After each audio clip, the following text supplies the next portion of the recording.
Good Morning Tennessee from WATE 6 on your side starts now. Coming up on Good Morning Tennessee, convicted school shooter Kenny Bartley back in Tennessee and back behind bars. We'll tell you why he was arrested this time around straight ahead. Plus, it's shredding time at WATE. We're live along Broadway helping people cut down on their clutter coming up. And it's a chilly start on this Saturday, but will last all day. We'll let you know coming up. Good Morning Tennessee starts right now. Good Morning Tennessee, I'm Kristen Holloway. And I'm Brandon Rook. We'll get to our top stories in just a moment. But first, let's check in with meteorologist Ryan Beasley, tracking some good weather today. Oh yeah, lots of sunshine today. Everybody can get outside and enjoy it. You know, it is a little bit of a chilly start, but the good news is it's not going to last all day. As you can see, we have brilliant blue skies and tons of sunshine all across East Tennessee. So we will see our temperatures warm pretty rapidly today. And hey, great day to play some golf. We'll let you know how long all this sunny weather is going to last coming up in just a few minutes, guys. All right, thanks so much, Ryan. We're following breaking news. Convicted Campbell County high school shooter Kenny Bartley has been arrested once again after coming back to Tennessee. Bartley has been in and out of headlines since he was released from prison in 2014. He spent 8 years behind bars for the death of assistant principal Ken Bruce. After he got out, Bartley moved to Virginia, where he apparently violated his probation again. Campbell County deputies tell us they couldn't act on that because the warrant wasn't extraditable, but apparently overnight Bartley was back in the state, and that's when they booked him. We've reached out to Bartley's attorney for comment. We'll let you know when we hear back. Windows shot out and cars riddled with bullets after a fight breaks out overnight in South Knoxville. As of right now, it doesn't look like anyone was hit, but Club Deja Vu and Disc Exchange took quite a bit of damage. At least 6 cars were also shot up.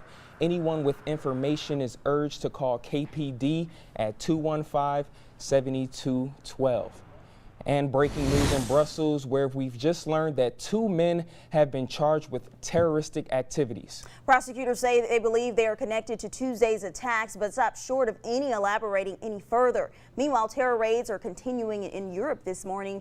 In one case, a takedown was caught on camera. A man shot after apparently refusing to drop his bag at a tram stop. Video of the immediate aftermath shows him being dragged away by police. It's still not clear what his role, if any, is in the attacks, but prosecutors now say he's being held for questioning. Meanwhile, we're gradually picking up more information about the Americans who died in the bombings. So far, we know 2 Dutch nationals who lived in New York City were killed. ABC News also reports 2 slain Americans were the spouses of U.S. personnel. Their names have not been released. Here at home, the fates of Justin and Stephanie Schultz are on the minds of many. The couple with ties to Tennessee hasn't been heard from since Tuesday. We're in contact with the family. We'll let you know if there is an update.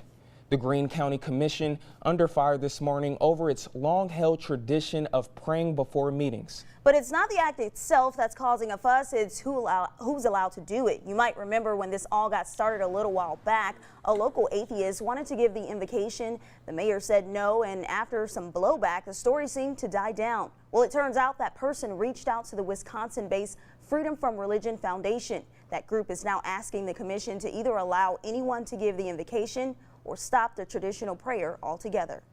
The mayor is acting on behalf of the county, and he cannot simply choose the prayer givers who represent his own personal religion. That's a time for the commission is beginning their duties, and are asking for guidance and wisdom as they make decisions for the county.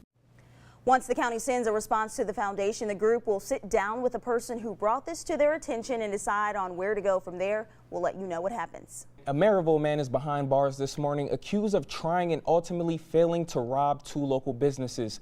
Lucas Potter is charged with 2 counts of robbery. He'll appear in court to face those accusations this coming Tuesday.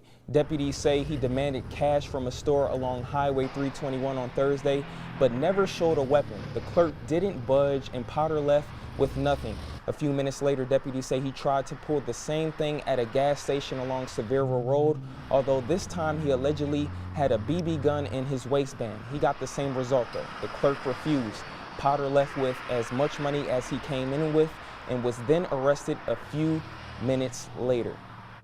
A state senator causing an uproar on social media, not for what he said, but how he said it. Dr. James Arnett is a professor of English and Women's Study at UT Chattanooga. He sent a lengthy email to Senator Todd Gardenhire asking him to withdraw a bill that would have essentially defunded UT's Office for Diversity and Inclusion. Gardenhire's response spread like wildfire on social media. It read, quote, "It's obvious you know nothing of what you're talking about. I hope that doctor in front of your name is not a medical thing." He didn't put that he was a PhD. He hid that for some reason. For some reason, I guess he was ashamed of it and didn't want to admit that he wasn't a medical doctor. You can read Arnett's full letter on our website, WATE.com. As for the bill that started all of this, it was killed this week by Gardenhire. An 11-year-old Memphis girl fighting for her life right now after being shot by another child. Police say the shooting appears to be an accident. The victim remains in critical condition this morning. Meanwhile, state lawmakers are gearing up for another fight on gun control. This time it's over what's commonly called a campus carry bill. It allows faculty and staff at state colleges to carry their weapons as long as they have a proper handgun permit. It's scheduled to be heard in both the House and the Senate next week. We'll be sure to let you know what happens. Well, the regular season suddenly seemed like a lifetime ago for the Lady Vols. Tennessee breezed past Ohio State to put themselves in the Elite Eight. The three-seeded Buckeyes were outmatched from minute one, thanks in large part to Bashard Graves and Mercedes Russell. The duo combined for 22 of the Lady Vols' first 28 points. Russell would end the game with 25 points to her name. Tennessee goes on to play the Orange of Syracuse. That game is set for tomorrow in Sioux Falls. And the Lady Vols aren't the only local team making waves right now. LMU is just a few hours away from playing for their first Division II national championship. They'll play 3 this afternoon in Texas. You can watch it on CBS and then turn back to WATE 6 on your side for all the highlights. Well, Operation Declutter Knoxville is underway right now outside in the WATE studios. Free Shred Day is back with a vengeance at our station along Broadway. Master Shredder Bo Williams is live leading our coverage. And we'll check back in with Bo in just a few minutes, but North Carolina's new transgender law making waves on the opposite coast. How a California mayor is protesting by banning business coming up. Plus, the spat between Donald Trump and Ted Cruz has somehow taken an even nastier turn. We'll tell you what they're accusing each other of this morning. That's next. You're watching Good Morning Tennessee from WATE 6 on your side.